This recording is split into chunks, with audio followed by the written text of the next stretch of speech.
பெண்ணின் நிறைவென்ன செய்யும் என்னை கத்தி இல்லாமல் கொய்யும் இதில் மீள வழி உள்ளதே இருப்பினும் உள்ளம் இருமாது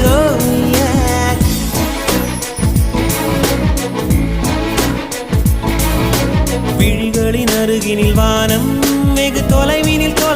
தூக்கம் இது 5 புலன்களின் ஏக்கம் என் முதல் அனுபவம்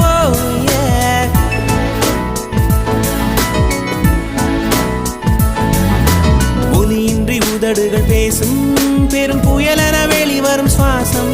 ஒரு சுவடின்றி நடந்திடும் பாதம் இது அதிசய